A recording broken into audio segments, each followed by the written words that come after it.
इसमें एज मांगी गई है वो थोड़ी शॉकिंग है। एज ये सोचिए कि 4 महीने बाद की एज रखी गई है, अर्थात कट ऑफ डेट इन्होंने 1/1/2025 रखी है। तो जो भी एज लेंगे वो 1/1/2025 को कैलकुलेट करेंगे। अब अगर हम देखें कि बच्चे ये आपका नोटिस है जो आया है, तो इसमें है 5 सितंबर यानी शिक्षक दिवस के दिन ये फॉर्म दिए हैं, और भाई शिक्षक दिवस के दिन दिए हैं तो इन है ना, तो शिक्षक वरना पीछे पड़ते इनके। तो 5 सितंबर और 14 अक्टूबर इसकी लास्ट डेट है। तो 14 अक्टूबर यानी फॉर्म भरने के लिए एसएससी-जीडी में बहुत समय मिलता है।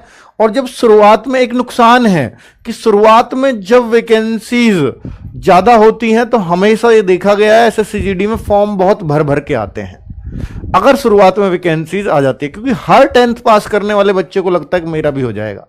40,000 वैकेंसीज हैं, तो भाई फॉर्म बहुत आएंगे, लेकिन फॉर्म अगर वैकेंसी देख करके बढ़ते हो तो जाहिर सी बात है कि उस बच्चे की वो भीड़ बढ़ेगी। वो अगर वैकेंसी किसको ये लगता है कि नहीं ये 40,000 फॉर्म होंगे तो मैं भरूंगा फॉर्म, और 10,000 होंगे 20,000 होंगे तो मैं नहीं भरूंगा, तो सोचिए ना फिर कौन सा बच्चा बढ़ रहा होगा फॉर्म भरने में कि जिसको तैयारी नहीं करनी है। और सोचो 1.5 लाख अगर वैकेंसी आएंगी मैं तब भरूंगा फॉर्म, तो किस तरह का बच्चा होता होगा। तो ऐसा एक होता है बच्चों, आप इस भीड़ से देख करके कभी मत घबराया करो कितने फॉर्म है, पर मैं ये बोलूंगा कि अगर कंपटीशन होता है तो वो 2-3 लाख बच्चों के बीच ही होता है हमेशा। और देखिए इसमें अगर मैं window for application form correction, तो करेक्शन की बात करें तो 5 नवंबर, 6 नवंबर, 7 नवंबर, काफी समय बाद करेक्शन विंडो खुल रही है। 14 अक्टूबर के बाद सीधा 5 नवंबर, यानी तब तक स्क्रूटनी वगैरह कर लेते होंगे एप्लीकेशंस की, उसके बाद ये करेक्शन विंडो खोलते हैं। और ये सबको मालूम है कि जो एग्ज़ाम होगा वो टेंटेटिवली शेड्यूल है, इसका मतलब ये है थोड़ा आगे पीछे किया जा सकता है, अर्थात जनवरी फरवरी। और जो एसएससी का रिकॉर्ड चल रहा है वो ऐसे कर रहे हैं कि भैया जनवरी में भी शुरू में ही कर देते हैं, 1 जनवरी से भी शुरू हो जाए, इस बात में भी कोई संदेह मत करना, ठीक है। तो अगर 1 जनवरी से शुरू हो जाता है फॉर्म तो जाहिर सी बात है कि फिर आप अपनी जो कैलकुलेशन है एग्जाम की 1 जनवरी के हिसाब से ही लगा के चलें। एसएससी का रिकॉर्ड इस तरह का चला हुआ है। अब अगर हम देखें कंप्यूटर बेस्ड एग्जामिनेशन, ये जो होगी ये अभी पिछले 2-3 सालों से शुरू किया है इन्होंने। 15 लैंग्वेजेस में पेपर ले सकते हैं। 15 लैंग्वेज, देखो कितना बड़ा पेपर होता होगा। ये एमटीएस और जीडी में ही ऐसा है कि 15 लैंग्वेज में पेपर लिया जाता है, English, Hindi and 13 regional language, तो टोटल 15 हो गई हैं। तो 13 रीजनल कौन कौन सी है, असम में भी, असमी में भी पेपर होता है। इनका जोर इस बात पे है कि हम हर स्टेट से बच्चा सेलेक्ट कर पाए, केवल ये नॉर्थ वाले स्टेट ही ना आए, इसलिए इन्होंने स्टेट वाइज कट ऑफ लगाना शुरू किया। वरना क्या होता था कि पहले कंबाइंड कट ऑफ लगती थी और जो हिंदी वाली बेल्ट थी ऑलमोस्ट इसी के बच्चे सब आ जाते थे। तो इन्होंने बोला कि नहीं, हम सब राज्यों को अलग अलग आरक्षण देंगे और उस हिसाब से एमटीएस और जीडी में उस तरह से जाने। हालांकि एमटीएस में तो अभी दूसरे तरीके से लग सकती है कि आप जो है कहीं भी भर सकते हो किसी भी स्टेट में, पर यहाँ ऐसा नहीं है, यहाँ आपको फॉर्म अपने ही स्टेट में भरना है, ठीक है। तो भैया कौन कौन सी आप देख ले, बंगाली, गुजराती, कन्नड़ जो अपनी 22 लैंग्वेज है उनमें तो है ही, पर कुछ लैंग्वेज उनमें छोड़ दी हैं। कोंकणी, मलयालम, मणिपुरी और मराठी, उड़िया, पंजाबी, तमिल, तेलुगु एंड उर्दू, इनमें आपका पेपर आ सकता है अगर आप चॉइस दोगे तो। और अगर आपने कोई चॉइस नहीं है तो हिंदी और इंग्लिश दोनों में सबका पेपर आएगा ही आएगा, ठीक है। और जिन्होंने ये चॉइस दी है तो इंग्लिश प्लस ये लैंग्वेज में आएगा, फिर हिंदी नहीं आएगी, हिंदी ऑप्शनल है। और ये बच्चे जो इन्होंने दिया है कि फिजिकल स्टैंडर्ड के बाद आपका जो डिटेल मेडिकल होता है उस पे ही हम डॉक्यूमेंट वेरिफिकेशन करेंगे, यानी मेडिकल के टाइम पे।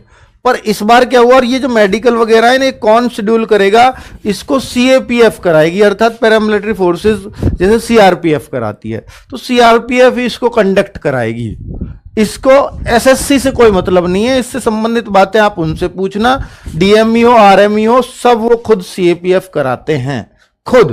तो ये कहते हैं हम तो बस रिटर्न का रिजल्ट देते हैं, फिर इनको सौंप देते हैं, तो मेडिकल भी ये कराएंगे, फिजिकल भी ये कराएंगे आपका। और जैसे इन्होंने डिसीजन इस बार लिया है, जो 2024 की भर्ती चल रही है, जिसके फिजिकल 23 सितंबर से होने वाले हैं, तो उसमें इन्होंने ये किया है कि भैया बच्चे को बुलाएंगे 2-3 दिन के लिए, तो उसमें ही फिजिकल भी, नापतोल भी, मेडिकल भी, डॉक्यूमेंट वेरिफिकेशन भी, रीमेडिकल भी, सब साथ करके और बच्चे को कर देंगे फाइनल। तो अब कट ऑफ 2 बार लगने लगेगी। एसएससी जीडी की 3 कट ऑफ लगती थी पहले, अब 2 ही लगा करेंगी। एक तो आपके रिटर्न के लिए कि भैया कितने पे किसका हुआ, फिजिकल के लिए क्वालिफाई, और वो फिजिकल नहीं, वही मेडिकल, वही सब कुछ हो रहा होगा। और फाइनल कट ऑफ लगेगी फिर बाद में, जितने बच्चों के फिजिकल मेडिकल सब कुछ पास है, वही सेलेक्ट है, वही ज्वाइन कर रहे हैं फिर। तो ये अच्छा भी है। 3 कट ऑफ से बच्चा बावला हो जाता था, मैं मेडिकल के लिए क्वालिफाई होऊंगा नहीं होऊंगा, फिर फाइनल के लिए होऊंगा या नहीं होऊंगा, तो ऐसी बहुत सारी समस्याएं आती थी। चलो, तो बच्चे को अब 2 ही कट ऑफ देखनी पड़ेंगे। अब यहां पर अगर हम देखें, फॉर्म करेक्शन की बात तो मैं पहले कर चुका हूं। फीस, जो फॉर्म भरने की फीस है वो 100 रुपीज है। उसमें भी किसी भी कैटेगरी वुमेन कैंडिडेट होगी तो कोई फीस नहीं लगेगी फॉर्म की, और एससी एसटी और एक्स सर्विसमैन होंगे तो ये भी, चाहे मेल हो या फीमेल, तो खैर सभी कैटेगरी की, और मेल इन कैटेगरी के भी फ्री होंगे फीस से, यानी 0 फीस लगेगी। ये फीस फिर लगी किसकी? जनरल, ओबीसी और ईडब्ल्यूएस वाले लड़कों की सिर्फ, ठीक है, बाकी किसी को फीस नहीं देनी। हाँ, और कुछ इधर रहा नहीं। नेक्स्ट है कि भाई एजुकेशनल क्वालिफिकेशन एज ऑन 1/1/2025, इसको इन्होंने कट ऑफ डेट माना है, और ये कहते हैं कि भैया 1/1/2025 को हमें 10th सर्टिफिकेट आपके हाथ में चाहिए। इससे पहले आपके, इस डेट से पहले आपके हाथ में होना चाहिए। और इससे पहले तो यार सबके हाथ में ही होगा, वही फॉर्म भर पाएगा, उसी की एज होगी, ठीक है। अब 1/1/2025 यानी कट ऑफ डेट, इसको इन्होंने बनाया है, इसी के अकॉर्डिंग सारे डॉक्यूमेंट्स चलेंगे। अब ये वैकेंसीज अगर आप देखना चाहो कितनी कितनी वैकेंसीज है, तो आप देखो बीएसएफ में एससी, ये हर कैटेगरी वाइज भी दी है, मेल की कितनी है, फीमेल की कितनी है। तो इसमें जो एवरेज आता है वो ये 10% के आसपास ही फीमेल की जो है वैकेंसीज होती हैं। जैसे आप देख रहे हो 35,612 लड़कों की और 3869 लड़कियों की, टोटल 39,481 पोस्ट बनी है। और अभी हाँ, एसएसएफ वगैरह की जुड़ गई हैं, लेकिन अगर आप एसएसएफ और एनसीबी में देखो, दोनों में है वैकेंसी, पर केवल 35 और 22 वैकेंसीज हैं। हो सकता है ये बढ़े, क्योंकि एसएसएफ की 200, 250, 300 तो आती ही थी, शुरू में 400 भी आई हैं वैकेंसी। लेकिन अगर ये रहेंगी तो एसएसएफ का कंपटीशन किस लेवल का गया आप सोच लीजिए। एसएसबी में भी काफी कम पोस्ट देखने को मिली है, ये भी हजारों में होती हैं, 819 ही मिली है। असम अब औरों में लगभग ठीक है, जैसे सबसे ज्यादा बीएसएफ में 15,654, इसमें बढ़ने की उम्मीद कम रहेगी। सीआईएसएफ में भी बढ़ने की उम्मीद कम रहेगी, ऑलमोस्ट ठीक है। सीआरपीएफ में 11,000 आने के बाद भी बढ़ने की उम्मीद रहेगी, क्योंकि सबसे बड़ी फोर्स है। आईटीबीपी ऑलमोस्ट हर बार से ज्यादा है इस बार आईटीबीपी में।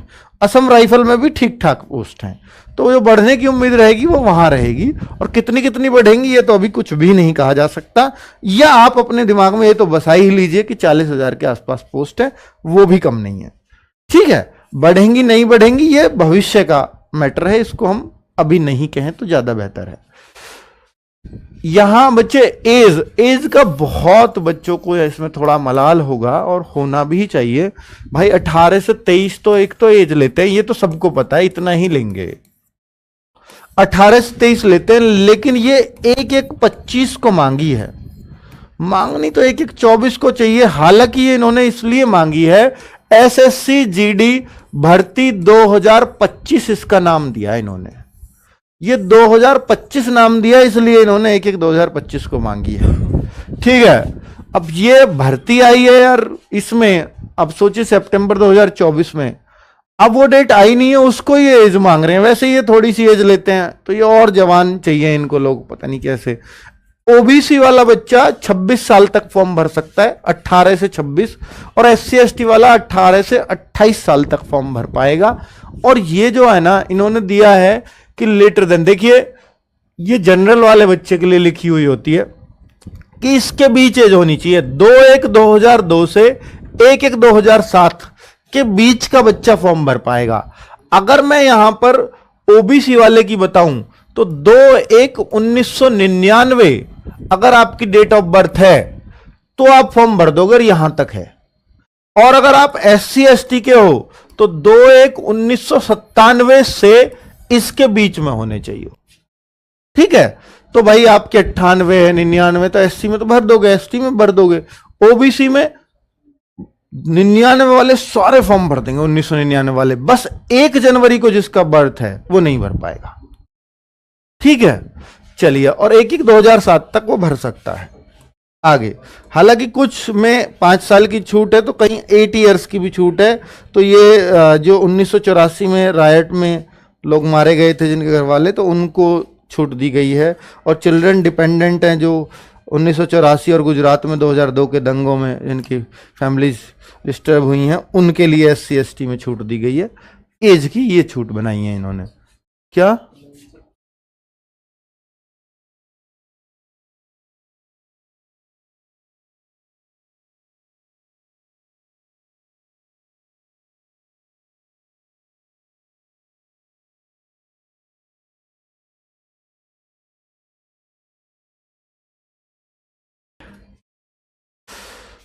चलो बच्चों, तो कुल मिलाकर के अगर हम देखें तो यहां पर ओबीसी, SC और ST और डोमिसाइल, ये सर्टिफिकेट्स,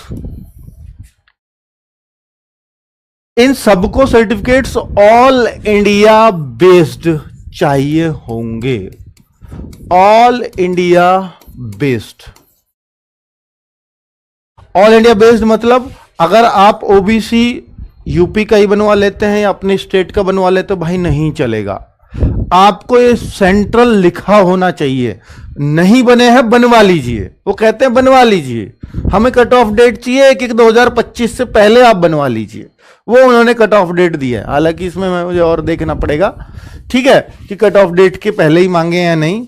पर ये जो है SC सर्टिफिकेट भी, ST सर्टिफिकेट भी, हालांकि डोमिसाइल जो है वो कभी सेंट्रल का नहीं बनता, वो अपने स्टेट का ही बनता है। ठीक है, और इस स्टेट का ही इनको चाहिए। और ये असम वगैरह में इसको PRC बोलते हैं, परमानेंट रेजिडेंस सर्टिफिकेट। ठीक है, और बहुत सारे स्टेट में इसको डोमिसाइल सर्टिफिकेट बोलते हैं। तो भाई ऐसा मत करना किसी भी सूरत में। बहुत सारे बच्चे इधर के असम के कागज बनवाने के जुगाड़ में लगे कि वहां की कट ऑफ ये हो जाएगी, वो हो जाएगी। तो भाई अब ऐसे पहचानने लगे हैं, वो आपसे वहां की लैंग्वेज भी बुलवाएंगे, वहां से के लोग आपसे असमिया में बात करेंगे, तो आपको 1 मिनट में पकड़ लेंगे वो, और पकड़ के सीधा जेल है। तो इन चीजों में मत पड़ो, बजाय मेहनत कर लो उसके, बहुत बेहतर रहोगे। EWS सर्टिफिकेट को लेकर के बहुत सारे बच्चे कंफ्यूज रहते हैं। तो EWS सर्टिफिकेट के लिए बता देता हूं कि 2024-25 का चलेगा। फाइनेंशियल ईयर 2024-25 कब से माना जाएगा? 1 अप्रैल 2024 से लेकर के और 31 मार्च 2025 तक यही फाइनेंशियल ईयर काउंट होगा। तो इसके बीच में बनवाया है तो कोई दिक्कत नहीं है। और ये किस आधार पर बनता है? आपका जो इनकम सर्टिफिकेट है आपके फादर का या आपके परिवार का, 2023-24 के इनकम सर्टिफिकेट पर अगले साल का EWS जारी होता है। ये सब यहां लिखा हुआ है। इनकम सर्टिफिकेट इनको नहीं चाहिए, इनको EWS इस बीच का चाहिए। 1 अप्रैल से बाद का बना हुआ होना चाहिए 2024। ठीक है, आगे बात कर लेते हैं। एनसीसी के मार्क्स हैं क्या? जी हां, एनसीसी के अब ये जो मार्क्स हैं ये आपके एग्जाम के मार्क्स में ही जोड़ दिए जाते हैं। एसएससी तुरंत जोड़ देती है इसको, एग्जाम प्लस एनसीसी। और यही कारण है जो आपकी कट ऑफ ना, मतलब बच्चों के जो मार्क्स हैं 160 में से 160 से ज्यादा आने लगे हैं। अब इस बार पिछली बार देखोगे ना, 160 में से 167, 166, 165, बहुत ढेर बच्चों के मार्क्स हैं। मैं बता रहा हूं 84 बच्चों का डेटा हमारे पास है जिनमें 160 में से 160 से ज्यादा मार्क्स हैं। जिन बच्चों के 84 बच्चे, और इससे ज्यादा भी हो सकता है 10-5 बच्चों ने हमें डेटा भी ना दिया हो। सब हो सकता है वो 10-5 उनमें से हमारे स्टूडेंट भी ना रहे हों। भाई जो हमें कौन डेटा दे रहा है? जो हमारे स्टूडेंट्स हैं, हमसे टच है, हमारी वीडियो देखते हैं। ठीक है, अब बच्चे एनसीसी सर्टिफिकेट में क्या होता है कि ये 5% मार्क, टोटल मार्क्स का पूर्णांक का, 160 का 5% 8 नंबर, 160 का 3% 4.8, 160 का 2% 3.2, अब आपके पास कौन सा सर्टिफिकेट है चेक कर लीजिए, उतने मार्क्स आपके रिटर्न के मार्क्स में नॉर्मलाइज करने के बाद जोड़े जाएंगे। ठीक है, तो क्लियर। आगे अगर देखें कि सर एग्जाम में क्या आएगा, तो एग्जाम में सबको पता ही होना चाहिए कि भैया आपको रीजनिंग आएगी 20 मार्क्स की, सॉरी 20 क्वेश्चन 40 मार्क्स के, जीएस आएंगे 20 क्वेश्चन 40 मार्क्स के, और मैथमेटिक्स आएगा केवल अर्थमेटिक, एलिमेंट्री मैथमेटिक्स उसको ही लिखते हैं, 40 मार्क्स। और इंग्लिश और हिंदी में से आप कुछ भी कर सकते हो, एक जो आपकी चॉइस करे। और आरडब्ल्यू से जुड़े हो तो हर बच्चा ये चाहता है, चाहे वो बंगाल का हो, चाहे वो महाराष्ट्र का हो, वो यही चाहता है, या उड़िया का हो, या उड़ीसा का हो, मतलब गुजरात का हो, हर बच्चा जो आरडब्ल्यू से जुड़ गया वो हिंदी ही लेता है। इंग्लिश भी हम आपको कराएंगे क्योंकि कुछ बच्चे तो कंफर्टेबल ही नहीं होते हिंदी में, इसलिए हम इंग्लिश की भी क्लास कराएंगे, उसकी टेंशन आप मत लो। पर भाई अगर आप पूरे में से पूरे मार्क्स चाहते हो तो उसका रिकॉर्ड आरडब्ल्यू पे सबसे ज्यादा हिंदी का रहा है।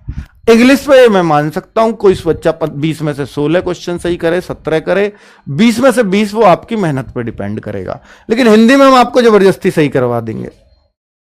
ठीक है, अब आपका फिजिकल की बात करूं तो 5 किलोमीटर की रनिंग 24 मिनट के अंदर है लड़कों के लिए, 1600 मीटर 8.5 मिनट में है लड़कियों के लिए, और ये 16 किलोमीटर लड़कियों के लिए अगर आप लद्दाख रीजन से हैं, सॉरी हाँ ठीक है, लड़कों के लिए 7 मिनट में 1600 मीटर भी है अगर आप लद्दाख से हैं। ठीक है, और अगर लड़कियां हैं लद्दाख से तो वो 800 मीटर उनके लिए 5 मिनट में है, क्योंकि वहां रनिंग के लिए वो ठंड का स्थान है, उतनी प्रैक्टिस वो लोग नहीं करते, इसलिए उनको छूट मिलती है, लद्दाख रीजन वाले बच्चों को स्पेशली। और अगर बात कर लूं कि भाई हाइट कितनी नापी जाती है, देखिए एसएससी जीडी में अगर फिजिकल की बात करूं तो फिजिकल के नाम पे सिर्फ रनिंग है, न long jump, high jump, beam, गोला फेंक, कुछ नहीं है, केवल रनिंग।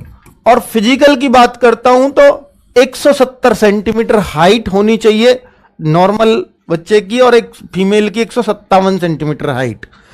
अब इसमें अगर एसटी का मेल है, एसटी कैटेगरी ओनली एसटी, तो 162.5 हाइट चल जाएगी, फीमेल में 150 सेंटीमीटर हाइट चल जाएगी। और भाई ये यहां भी all scheduled tribe of north eastern के अगर एसटी हो तो और भी कम हाइट चल जाएगी। और अगर लेफ्ट विंग और एक्सट्रीम, ये सबके लिए भैया अपना अपना चुन लेना, कुमाऊं, गढ़वाली अगर इस तरह के हो तो ये हाइट चलेगी, और जो नॉर्दर्न स्टेट के हैं, अरुणाचल प्रदेश, मणिपुर के, उनकी हाइट ये चलेगी। ठीक है, ये सब के लिए, केवल एससी एसटी नहीं है, ये सब के लिए। एसटी की बात वहां तक हो गई, 3 कॉलम तक। चेस्ट में भी छूट मिलती है, नॉर्मल एरियाज के लिए 80 सेंटीमीटर कम से कम चेस्ट, और फुला के 5 का फुलाव 80 से 85 कह सकते हो। एसटी के लिए यहां भी छूट है, चेस्ट में भी। ऐसी लेह लद्दाख के लिए, सॉरी लद्दाख डोगरा वगैरह के लिए छूट है, अरुणाचल प्रदेश, मणिपुर वगैरह के बच्चों के लिए भी उस हिसाब से छूट दी गई है, किसमें, चेस्ट में। और वेट जो है वो आपकी हाइट के अकॉर्डिंग होना चाहिए, वो मेडिकल के टाइम पे नापा जाता है हर बच्चे का। ये बच्चे आपको ना फॉर्म में ये चूज करना पड़ेगा कि आप कौन सी पोस्ट पहले भरना चाहते हो, पोस्ट प्रीफरेंस। और मैं आपको बता देता हूं बच्चों कि देखिए एसएसएफ, बहुत सारे बच्चे इसको पहली चॉइस, देखिए चॉइस इनके कोड हैं, सबसे पहले आप एच भरेंगे एसएसएफ। अब बहुत सारे बच्चे कहेंगे सर इसमें तो वैकेंसी ही नहीं है, आप इसे क्यों भरवा रहे हो? भाई वैकेंसी नहीं है, आपके नंबर अच्छे आ गए, बहुत अच्छे आ गए तो ये मिल जाएगी कम वैकेंसी पे भी। और अगर कम आए तो फिर ये ना मिलके आपकी दूसरी चॉइस मिलेगी, दूसरी में भी कम है तो तीसरी मिलेगी, तीसरी में भी कम है तो चौथी मिलेगी। तो आप वो भरो जो आपको पसंद है, जो सबसे अच्छी लगती है, उसकी चिंता मत करो किसमें कितनी वैकेंसी है। तो एच, इसके बाद जी भर देना। एनसीबी भी बहुत पसंद है, हालांकि इसका ग्रेड पे थोड़ा कम होता है पर नौकरी बढ़िया है, आराम फरमाने की चाहिए तो ये दोनों बाकियों से अलग है। जिस तरह की नौकरी, जिस तरह की टाइट शेड्यूल इनका होता है, इनसे अलग ये दोनों हैं, इसलिए मैंने ये भरवा दी। और आजकल बच्चों को आराम पसंद है, इसलिए मैंने ऐसा सोच के भरवाई है। बाकी आपको ड्यूटी करना पसंद है तो उनमें से बीएसएफ चुन लीजिए। तो अब अगर बात करता हूं कि इनमें कौन सी और आराम पसंद की चाहिए आपको, तो भैया बी, CISF। ठीक है, इसके बाद और सर थोड़े कम आराम की बता दो, पर बता दो डी, ये देश सेवा की है, आराम की नहीं है। और जो इस फॉर्म को भरने की सोच लेता है वो देश सेवा तो कर रहा है, करना चाह रहा है। ठीक है भाई, तो ये डी है, मतलब मैं बता रहा हूं जिसमें थोड़ा टाइम मिल जाएगा, ड्यूटी में थोड़ा रिलैक्स मिल जाएगा, आराम की तो ये नहीं है। आगे अगर बात करूं भाई, फिर आप भर सकते हो ITBP, असम राइफल, CRPF और BSF। अच्छा ठीक है, तो भाई CRPF भरते हैं इसके बाद बच्चे। फिर इसके बाद देखो BSF तो मिल ही जाएगी क्योंकि उसमें पोस्टिंग बहुत है और सबसे पीछे बच्चे इसको ही भरते हैं। तो इसमें आप असम राइफल, ITBP, अगर आप आर्मी की वर्दी पसंद है और परमानेंट नौकरी चाहिए, आर्मी जैसी वर्दी चाहिए, तो असम राइफल ले सकते हो। तो यहां अगर उस तरह के हो तो असम राइफल भर दीजिए, और फिर ITBP, BSF जो भी आपको इसमें भरना है, वो लास्ट की 3 को तो आप अपने हिसाब से मॉडिफाई कर लेना। ठीक है, यही सब, मतलब इन पोस्ट को अपने हिसाब से देख सकते हो कि कुछ भी हो सकती है, पर इनको ज्यादातर बच्चे यही भरते हैं। तो मैंने आपको एक पोस्ट प्रेफरेंस का एक आइडिया दे दिया है। ठीक है, फोटो जब आप लगा रहे हो तो इतना जरूर ध्यान रखना भैया, पीछे जो प्लेन बैकग्राउंड होना चाहिए, क्योंकि आजकल वीडियो में लगता है ऐसे फोटो, तो भाई ऐसा कोई बैकग्राउंड ना आए, पीछे दीवार हो तो व्हाइट दीवार हो या पर्दा लगा लेना। ऐसे मुंह इधर को करके नहीं है, अंधेरा नहीं होना चाहिए, चश्मे नहीं होने चाहिए, और एक हाथ से सेल्फी लेकर के ऐसा नहीं हो रहा होना चाहिए। ठीक है, ऐसे बिल्कुल ये लेना है। तो इस तरीके से फोटो का देखें। अब बात आती है SSC GD के लिए। आप सब लोग जानते हो भाई, इंडिया के कोने कोने से, चाहे इस कोने उत्तर से दक्षिण तक चले जाओ या भैया पूरब से पश्चिम चले जाओ, हर कोई बच्चा अगर जहां भी SSC GD का नाम आ गया तो रोजगार विद अंकित सबसे ऊपर आपको मिलेगा, और उस लेवल की तैयारी भी कराई है, उस तरह का डेडिकेशन भी यहाँ टीचर्स ने दिखाया है। ये नाम ऐसे ही नहीं कमाया है, बहुत ज्यादा 25-25 हजार वैकेंसीज में 16-16 हजार बच्चों का सिलेक्शंस दिए हैं जब इतने होते। तो भाई अगर आप SSC GD के लिए RWA प्लेटफॉर्म पे हो तो मेरा विश्वास